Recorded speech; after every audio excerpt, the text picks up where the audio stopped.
चलिए स्टूडेंट्स, तो आज हम इसके आगे पढ़ना स्टार्ट करते हैं। हम देखो लास्ट में क्या पढ़ रहे थे, ऑप्टिकल इंस्ट्रूमेंट्स। तो हम ऑप्टिकल इंस्ट्रूमेंट्स के अंदर ही आगे जाएंगे, लेकिन इससे पहले हम एक कॉन्सेप्ट पढ़ेंगे। ठीक है, इस कॉन्सेप्ट को हम कहते हैं अपेरेंट साइज। ठीक है, अब अपेरेंट साइज इसको हिंदी में कहा जाएगा आभासी, एक तरह से मान लीजिए कि आकार। ठीक है, तो इसका मतलब क्या होगा पहले ही समझिए। देखो, जैसे हम कोई बहुत बड़ी बिल्डिंग को दूर से देखते हैं तो हमें बहुत ही छोटी नज़र आती है, तो क्या वो रियल में छोटी हो गई? नहीं। तो छोटी नज़र आने का रीज़न क्या होता है? तो देखिए कि जैसे मान लीजिए कि ये एक वस्तु है, ये एक ऑब्जेक्ट है। ठीक है, ये एक ऑब्जेक्ट है, ये ए और ये बी। अब देखो अब जब आप यहां खड़े होके देख रहे हो, ठीक है, तो देखो, तो ये वाला जो ऑब्जेक्ट है ये आपकी आई पर कितना एंगल बना रहा है? इतना एंगल बना रहा है। बना रहा है, नहीं बना रहा आपकी आई पर? अब देखो, अब आप काफी दूर चले गए इस ऑब्जेक्ट से। जैसे मान लीजिए कि फर्स्ट कंडीशन में आप यहां खड़े हो तो ये वाला एंगल कितना है? θ1। अब मान लीजिए कि आप सेकंड कंडीशन में यहां पर आ गए, तब देखिए, तब आपकी आई पे कितना एंगल बना? इतना एंगल बना, θ2। हाँ या नहीं? तो देखो हुआ क्या, ये हुआ कि देखो ऑब्जेक्ट तो वही रहा, वस्तु तो वही है, लेकिन जैसे जैसे आप दूर जा रहे हो वैसे वैसे ये वाला ऑब्जेक्ट का आपकी आई पर बनने वाला एंगल क्या हो जा रहा है? छोटा हो रहा है। हो रहा है, नहीं हो रहा? ठीक है, तो देखो, जैसे जैसे आप दूर जाते जाओगे वैसे वैसे वैसे वैसे जो ऑब्जेक्ट जो है वो आपकी आई पर जो नेट एंगल जो है बनाएगा उसकी वैल्यू क्या होती जाएगी? कम होती जाएगी। और उस एंगल की वैल्यू कम होने के कारण हमें ये आभास होगा कि जो ऑब्जेक्ट है, जो वस्तु है, वो क्या हो रही है? छोटी हो रही है। तो देखो, रियलिटी में कोई वस्तु या ऑब्जेक्ट छोटा नहीं हो रहा हमारे दूर जाने से, लेकिन उस ऑब्जेक्ट का हमारी आई पर बनने वाला, यानी आई पर जो हमारा एंगल फॉर्म कर रहा है वो ऑब्जेक्ट, उसका एंगल क्या हो रहा है? कम। तो एंगल कम होने के कारण हमें वो वस्तु क्या हो रही है? धीरे धीरे छोटी होती हुई नजर आती है। ठीक है, तो ये चीज आपको यहाँ पे ध्यान रखनी है। और ये जो एंगल है, ये एंगल जो है ये हमारा क्या कहलाएगा भाई? देखो, ये एंगल क्या कहलाएगा कि भाई ऑब्जेक्ट ने हमारी आई पर कितना एंगल बनाया। ठीक है, तो इसके आगे तो ये क्या कहलाता है? अपेरेंट साइज कहलाता है। ठीक है, तो इसका यूज होगा हमारे इस कॉन्सेप्ट के अंदर, तो देखते हैं हम। अब देखो, जो फर्स्ट ऑप्टिकल इंस्ट्रूमेंट्स हम पढ़ेंगे वो होगा simple microscope.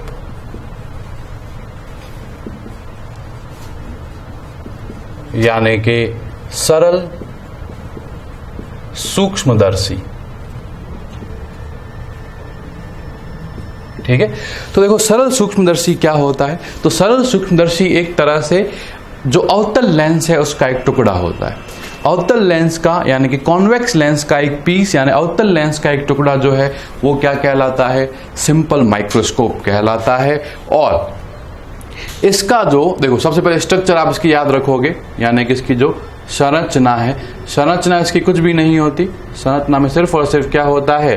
Piece of convex lens, यानी कि उत्तल लेंस का एक टुकड़ा।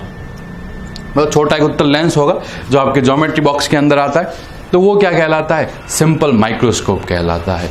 और इसका जो मैग्निफिकेशन है वो 12 तक होता है। मतलब कोई भी चीज का आकार को आप 12 गुना तक मैक्सिमम क्या कर सकते हो? इंक्रीज कर सकते हो। ठीक है, तो गौर से याद रखना, जिसका जो मैग्निफिकेशन है वो क्या होता है? 12 तक होता है। मतलब आपको इसको 12 गुना तक अधिकतम क्या कर सकते हो? बड़ा कर सकते हो। अब 12 से छोटा भी करना, मतलब जैसे 10 गुना, 9 गुना, 8 गुना करना पॉसिबल, लेकिन 13, 14, 15 करना पॉसिबल नहीं है। ठीक है, तो ये तो क्या हुआ? इसकी स्ट्रक्चर हुई और इसके मैग्निफिकेशन के बारे में बात हुई। अब हम देखते हैं कि इसकी वर्किंग कैसी होती है। ठीक है, तो यानी कि वर्किंग का मतलब है कार्यविधि। तो देखो, जो भी हम इंस्ट्रूमेंट्स पढ़ेंगे उनमें ये सब चीजें आएगी कि सबसे पहले आएगा स्ट्रक्चर, फिर आएगा वर्किंग और फिर आएगा उसका मैग्निफिकेशन, यानी कि आवर्तन। तो देखो, वर्किंग क्या होती है कि देखो, आपको सिंपल माइक्रोस्कोप से कोई भी चीज को बड़ा करने के लिए, मैग्नीफाई करने के लिए आपको फोकस और ऑप्टिकल सेंटर के बीच में क्या रखना होता है, आपको ऑब्जेक्ट को रखना होता है। यानी कि वस्तु को कहां रखना होता है, फोकस और जो प्रकाशिक केंद्र होता है ऑप्टिकल सेंटर, इसके बीच में हमें क्या रखना होता है, ऑब्जेक्ट रखना होता है। तो देखो, जब आप ऑब्जेक्ट को यहां रखते हो तब जो आपकी इमेज बनती है वो इमेज कैसी बनेगी, ठीक है। तो पहले हम बना लेते हैं, फिर मैं आपको बताता हूँ। तो देखो, क्योंकि ये एक सिंपल कॉन्वेक्स लेंस है, तो कॉन्वेक्स लेंस के लिए ये वाला रूल आपको याद होना चाहिए कि देखो यहाँ क्या है, 2f1, एक तो इसको अपन f1 कह सकते हैं, ये हुआ क्या f1, ये हुआ f2 और ये क्या हुआ 2f2, और ये मेरा क्या है ऑप्टिकल सेंटर। तो देखो, अब आपको ऑब्जेक्ट को क्या करना है, मैग्नीफाई। तो आप क्या करिए, f1 और o के बीच में रखो। कहां रखो, f1 और o के बीच में। तो देखो, जब आप f1 और o के बीच में रखते हो तब देखो, पहली लाइट ऐसे रही रे, और फिर ये ऐसे चली गई, अगली लाइट रे ऐसे चली गई। अब देखो, आप इन दोनों को क्या करो, आप ऐसे पीछे की तरफ बढ़ाओ, इसको भी आप क्या करो, पीछे की तरफ बढ़ाओ, तो यहां मिली, ठीक है। तो देखो, ये अपना, अगर ये मेरा ऑब्जेक्ट था ए बी, तो ये मेरी इमेज क्या बन गई, ए डैश बी डैश। समझ में आया ये? तो हमें क्या, तो ये हमें कॉन्वेक्स लेंस की थ्योरी से भी याद होना चाहिए, और मैंने आपको बना के वापस बता भी दिया। वहां मैंने बताया था कि ये बहुत ही इंपॉर्टेंट कॉन्सेप्ट है, आगे भी सारे जो ऑप्टिकल इंस्ट्रूमेंटेशन में ये चीज काम आएगी। तो क्या रूल है कि सिंपल माइक्रोस्कोप से चीज़ों को मैग्नीफाई करने के लिए हम ऑब्जेक्ट को f1 और o के बीच में रखते हैं, तो जो हमारी इमेज है वो इसी तरफ मिलेगी, और जो ये इमेज होगी ये कैसी होगी, देखो इरेक्ट यानी कि सीधी, ठीक है, वर्चुअल यानी कि आभासी, क्योंकि देखो लेंस के लिए इस तरफ बन रही है, लेंस के लिए उधर रियल होता है, इधर क्या होता है वर्चुअल। तो देखो, इरेक्ट यानी कि सीधी, वर्चुअल यानी कि आभासी, और कैसी है, मैग्नीफाइड। देखो, ऑब्जेक्ट तो हमारा इतना ही था, जबकि इमेज हमारी कितनी है, इतनी बड़ी। समझ में आ गई ये चीज? तो इस तरह से जो है इसका क्या हुई, ये वर्किंग हुई, क्लियर हुई ये चीज, ठीक है। अब हम देखते हैं कि क्या हुआ। तो देखो, अगर आपको देखना है इस इमेज को, तो आप इस इमेज को देखने के लिए क्या करते हो, यहां पर अपनी आई रखते हो, ये आपकी क्या है, आई। क्लियर हुई ये चीज, ठीक है। अब देखो, अब हम कैलकुलेट क्या करना चाहते हैं, अब हम कैलकुलेट करना चाहते हैं इसका मैग्निफिकेशन, ठीक है।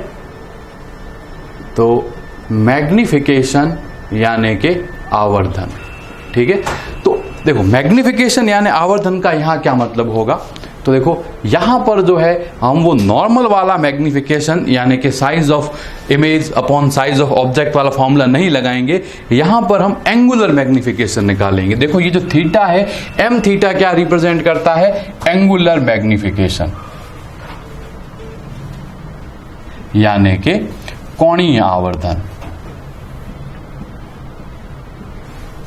ठीक है। तो कोणीय आवर्धन का क्या मतलब हुआ, एंगुलर मैग्निफिकेशन का क्या मतलब हुआ, तो देखो इसका मतलब यह है कि जो इमेज है, ठीक है, वो हमारी आई पर कितना एंगल बनाती है, ठीक है। इमेज जो है वो आई पर कितना एंगल बनाती है, डिवाइडेड बाय कि ऑब्जेक्ट जो है वो आई पर कितना एंगल बनाता है, ठीक है। तो मैं पूरा नहीं लिख रहा, ठीक है, तो आपको मिल जाएगा नोट्स के अंदर लिखा हुआ कि एम थीटा का मतलब क्या होगा कि प्रतिबिंब द्वारा नेत्र पर बनाया गया कोण डिवाइडेड बाय यानी कि अपॉन में बिंब द्वारा नेत्र पर बनाया गया कोण, यानी एंगुलर मैग्निफिकेशन क्या होगा कि angle made by angle made by image on the eye divided by angle made by object on the eye. समझ आ गई ये चीज, ठीक है। तो ये चीज क्या कहलाती है, एंगुलर मैग्निफिकेशन। अब हमें ये बताना है कि आखिर इस एंगुलर मैग्निफिकेशन की वैल्यू किसके इक्वल होगी, ठीक है। तो देखो, सबसे पहले हम निकालते हैं क्या, अल्फा। देखिए, अल्फा मीन्स क्या, अल्फा मीन्स कि जो ऑब्जेक्ट है, ये ऑब्जेक्ट हमारी आई पर कितना एंगल बना सकता है। अब देखो, ऑब्जेक्ट तो आई पर बहुत सारे अलग अलग एंगल बना सकता है, लेकिन हम ये देखना चाहते हैं कि ऑब्जेक्ट जो है वो आई पर मैक्सिमम कितना एंगल बना सकता है, क्लियर हुई ये चीज? ठीक है, तो देखो एंगल्स की वैल्यू तो अलग अलग होगी, लेकिन हम ये देखना चाहेंगे, जैसे मान लो ये वाला ऑब्जेक्ट है, ये वाला ऑब्जेक्ट अगर मैं इसको दूर रखूंगा तो एंगल कम हो जाएगा, पास लाऊंगा तो एंगल की वैल्यू क्या हो जाएगी, बढ़ जाएगी। तो मैं ये देखना चाहूंगा कि मैक्सिमम कितना एंगल बना रहा है ये ऑब्जेक्ट मेरी आई पर। तो देखो इसके लिए अपन क्या करते हैं, देखो अपना ऑब्जेक्ट क्या है, ए बी, दिख गया ये आपको, ये ऑब्जेक्ट है मेरा ए बी, और देखिए यहां पे मेरी आई है, ठीक है, अब ये वाला। अब देखो आप इस ए बी की तो साइज फिक्स है। अब क्वेश्चन है कि देखो ये वाला जो एंगल है अल्फा, इस अल्फा की वैल्यू मैक्सिमम कब होगी? तो देखो इस अल्फा की वैल्यू मैक्सिमम तब होगी जब ऑब्जेक्ट हमारी आई से क्लोजेस्ट डिस्टेंस पर होगा, और क्लोजेस्ट डिस्टेंस का मतलब क्या है, नियर पॉइंट। समझ आई थी? अब क्वेश्चन नियर पॉइंट क्या होता है, तो आपको पता होगा कि हमारी आई का जो नियर पॉइंट है डी, वो होता है 25 सेंटीमीटर। इसका मतलब विदाउट आई को हर्ट किए हुए हम कितनी मिनिमम डिस्टेंस तक ऑब्जेक्ट को क्लियरली देख सकते हैं। समझ आई ना ये चीज? तो वो कितनी होती है, 25 सेंटीमीटर। तो देखो कोई भी वस्तु आपको बड़ी से बड़ी कब नजर आएगी, जब वो आपके जो नियर पॉइंट है यानी कि निकट बिंदु है वहां पर उपस्थित होगी। तो देखो ये आपकी आई है, तो देखो ऑब्जेक्ट जब आपके यहां से डी डिस्टेंस पर होगा, यानी कितनी दूरी पर होगा, जो मिनिमम पॉइंट वाली डिस्टेंस पर होगा, तब ये ऑब्जेक्ट जो है आपकी आई पर मैक्सिमम एंगल क्या करेगा, सबस्टेंड करेगा, यानी कि जो है अधिकतम कोण का क्या करेगा, निर्माण। और हमें ये वाला अधिकतम कोण ही हम क्या लेंगे, अल्फा की फॉर्म में लेंगे। तो देखो अगर मैं यहां पर tan अल्फा लिखूं, तो देखो tan अल्फा किसके इक्वल हो गया, ए बी, ठीक है, ये। अब ये क्या हुआ, डी। लेकिन हमें क्या पता है कि क्योंकि हम यहां से जो डिस्टेंस है वो लेफ्ट में कैलकुलेट कर रहे हैं, इसलिए हम इसको क्या ले लेंगे, माइनस डी, ठीक है, क्योंकि आई से क्या है, डिस्टेंस लेफ्ट में जा रही है। अब आप गौर से एक चीज देखो कि आपको पता है कि अगर एंगल स्मॉल होता है, अगर थीटा कैसा हो, स्मॉल हो, अल्प, तो tan थीटा की वैल्यू ऑलमोस्ट किसके इक्वल हो जाती है, थीटा।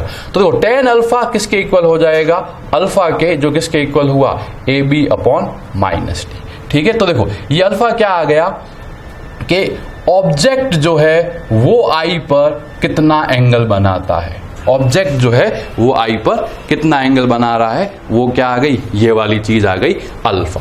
तो ठीक है, इस अल्फा को हमने बोल दिया यहाँ इक्वेशन नंबर 1। क्लियर हुई ये चीज? ठीक है। अब नेक्स्ट हमें देखना है कि जो इमेज है वो हमारी आई पर कितना एंगल बना रही है, ठीक है। तो देखो आप इस डायग्राम को यहाँ पे देखो, तो देखो ये हमारी इमेज है, आप इस डायग्राम में देखो, है ना, इमेज तो यहाँ बनेगी। ऑब्जेक्ट याद रखिए, ऑब्जेक्ट के लिए लेंस का होना जरूरी नहीं, ऑब्जेक्ट तो डायरेक्ट ही बना सकता है, आपको क्या देखना है, इमेज के लिए। तो देखो ये इमेज क्या हो गई, ए डैश बी डैश, ठीक है, ये हो गई हमारी आई, और ये आ गया ए बी, सॉरी ये हो गया ए डैश और ये हो गया बी डैश। तो देखो आप इस डायग्राम को कंपेयर करो, आप देखो ए डैश बी डैश, ठीक है, फिर ये लाइट रे यहां से आई, ये ए बी, और देखो ये वाला जो इमेज है ये हमारी आई पर कौन सा एंगल बना रहा है, ये वाला एंगल बना रहा है, तो ये एंगल कितना हो गया मेरा, बीटा। तो देखो मैं इस एंगल को यहां पे क्या बोल दूंगा, बीटा। क्लियर हुई ये चीज, कोई दिक्कत नहीं, ठीक है। अब देखो, अब ये यहां से यहां तक की डिस्टेंस कितनी है, यू, यहां से यहां तक की डिस्टेंस कितनी हो गई, यू। अब आप इस ट्राइंगल के अंदर देखो, कौन से में, देखो बड़े वाले ट्राइंगल में भी tan बीटा हो सकता है, लेकिन अपन क्या करेंगे, इस छोटे वाले ट्राइंगल के अंदर tan बीटा निकालेंगे। तो देखो tan बीटा किसके इक्वल आया,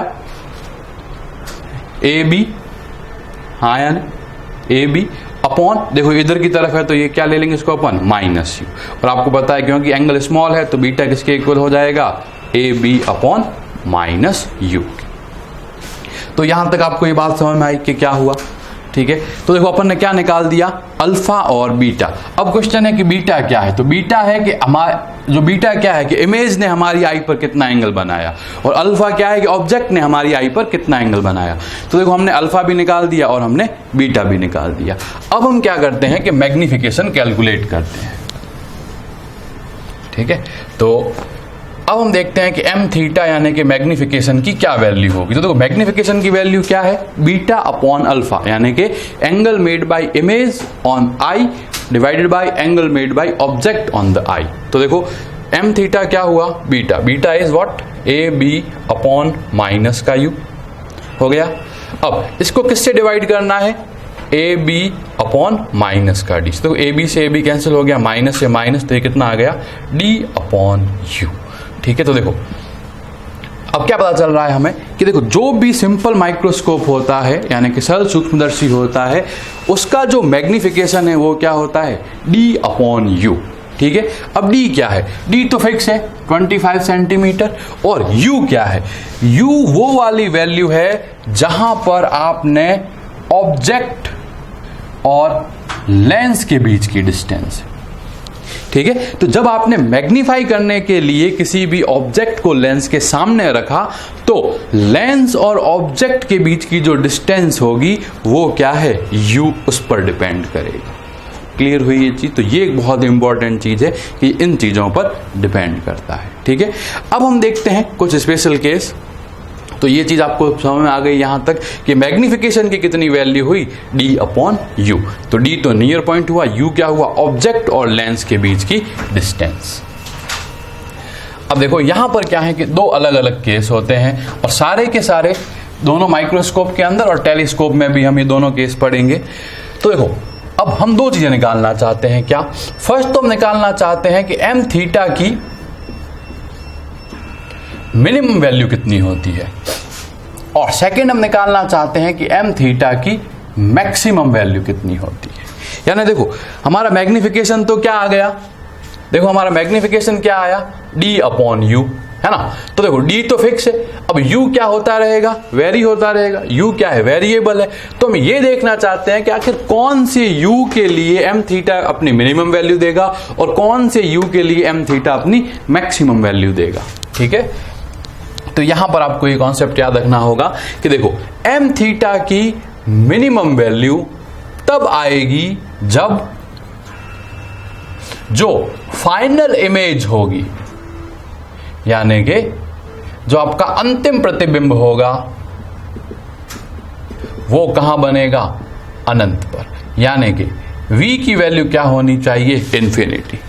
ठीक है, जब v इन्फिनिटी पे बनेगा, ठीक है, तो देखो जब v इन्फिनिटी पर बनेगा तब आपका जो ऑब्जेक्ट, तब जो सिंपल माइक्रोस्कोप है उसके एम थीटा की वैल्यू क्या होगी, मिनिमम होगी।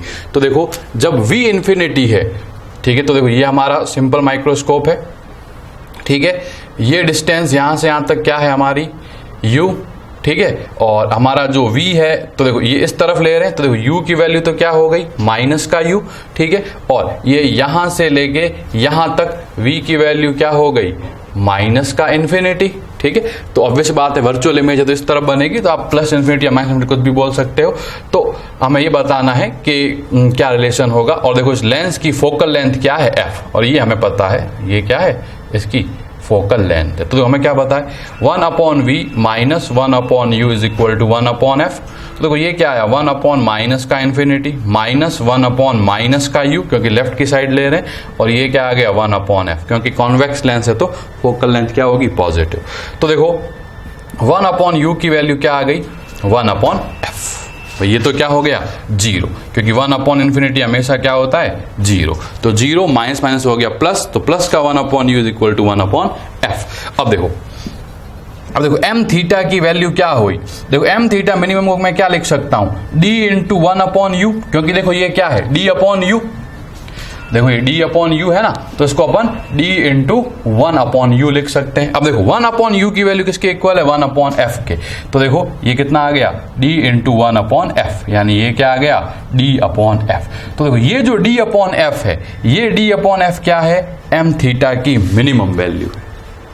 ये क्या है, एम थीटा की मिनिमम वैल्यू है। ठीक है, यानी जो भी आपका माइक्रोस्कोप है कम से कम इतना तो मैग्निफिकेशन देगा ही देगा। क्लियर हुई ये चीज। जैसे अगर आपने फोकल लेंथ 10 का लिया है तो 25 अपॉन 10 इतनी तो मिनिमम क्या देगा, वो आपको मैग्निफिकेशन देगा ही देगा। ठीक है, अब देखो अब मैक्सिमम कब होता है, तो देखो मैक्सिमम तब होता है जब v की वैल्यू जो है वो d पर होती है, यानी कि फाइनल इमेज जो है, जो आपकी फाइनल इमेज जो है वो कहां बने, नियर पॉइंट पर बने, यानी कि जो अंतिम प्रतिबिंब है वो कहां बनना चाहिए, निकट बिंदु पर बनना चाहिए। क्लियर हुई ये चीज। तो देखो अब यानी कि आपका जो v है वो कितनी डिस्टेंस पर होना चाहिए, d पर। तो हमें ही बताना है कि ऐसी कंडीशन में ये u की वैल्यू क्या होगी। ठीक है, तो देखो v की वैल्यू क्या हुई -d, क्योंकि देखो इस तरफ है तो नेगेटिव लेंगे। u की वैल्यू क्या हो गई, माइनस का u, और फोकल लेंथ अभी भी इसकी कितनी है f। तो देखो क्या हुआ, 1 अपॉन माइनस का d minus 1 upon minus u is equal to 1 upon f, यही आया। ठीक है, तो इसको उधर भेज दीजिए। तो देखो ये तो क्या हो गया, 1 upon u is equal to 1 upon f, ये तो चला जाएगा तो क्या हो जाएगा, प्लस का 1 अपॉन d। ठीक है, अब आप क्या करो कि देखो आपको क्या चाहिए, m थीटा की मैक्सिमम वैल्यू। तो देखो उसको मैं क्या लिख सकता हूं, d अपॉन u है, तो d अपॉन u को अपन क्या लिख सकते हैं, d इंटू 1 अपॉन u, और 1 अपॉन u की वैल्यू किसके इक्वल आ गई इस केस में, 1 upon f plus 1 upon d। तो देखो ये क्या आया, d upon f plus d upon d। तो देखो m थीटा की जो मैक्सिमम वैल्यू है वो क्या हो गई, d अपॉन f प्लस 1। आ गई ना ये चीज समझ में आपको। तो देखो ये अपने क्या पता चला कि देखो मिनिमम वैल्यू क्या होती है, d अपॉन f, और मैक्सिमम वैल्यू क्या होती है, d अपॉन f प्लस 1। यानी कि जो आपका मैक्सिमम और मिनिमम जो मैग्निफिकेशन होता है उसके बीच में कितने का फर्क होता है, 1 का। यानी कि अगर आपका मैक्सिमम मैग्निफिकेशन अगर 10 है तो मिनिमम कितना होगा, 9, और अगर मिनिमम 8 है तो मैक्सिमम कितना होगा, 9। तो अब हमें क्या पता चल रहा है कि सिर्फ और सिर्फ 1 टाइम का क्या मतलब 1 टाइम का मतलब 1 का क्या हो रहा है, मैक्सिमम और मिनिमम का जो है मैग्निफिकेशन के बीच में डिफरेंस है। तो अगर किसी चीज को आपने 10 टाइम्स बड़ा कर लिया या 11 टाइम बड़ा कर लिया, तो अगर 10 टाइम में आपको दिख रहा है तो 11 टाइम में भी नजर आ जाएगा। ठीक है, तो बहुत ज्यादा फर्क नहीं पड़ रहा मैक्सिमम और मिनिमम मैग्निफिकेशन के केस के अंदर। तो एक चीज याद रखेंगे कि अगर आपको ऑब्जेक्ट की इमेज बनानी होती है तो हम हमेशा जो है फाइनल इमेज जो है इन्फिनिटी पर बनाते हैं। भले ही इस केस के अंदर मैक्सिमम मैग्निफिकेशन जो है d अपॉन f है, लेकिन हमारी आंख पर पड़ने वाला जो स्ट्रेन है, यानी कि हमारी आंख पे बनने वाला जो तनाव है, उसका मान क्या होता है, कम। देखो जैसे ऑब्जेक्ट दूर जाता जाता है हमारी आई का जो मसल है वो क्या होती जाती है, रिलैक्स होती जाती है। तो अगर आप ये बनाओगे तो आपको 1 मैग्निफिकेशन ज्यादा मिलेगा, लेकिन आई पर जो स्ट्रेन है वो क्या होगा, बहुत ज्यादा होगा। ऐसी कंडीशन में आई पर स्ट्रेन नहीं होगा। ठीक है, तो चलिए आज का जो लेक्चर है इसके अंदर हमने क्या पढ़ा, सिंपल माइक्रोस्कोप, इसकी स्ट्रक्चर, इसकी वर्किंग, इसका मैग्निफिकेशन, और मैग्निफिकेशन के बारे में 2 अलग अलग केस पढ़े, यानी कि मैक्सिमम कब होता है और मिनिमम कब होता है। ठीक है, तो नेक्स्ट लेक्चर में हम पढ़ेंगे कंपाउंड माइक्रोस्कोप। ठीक है, तो चलिए आज का लेक्चर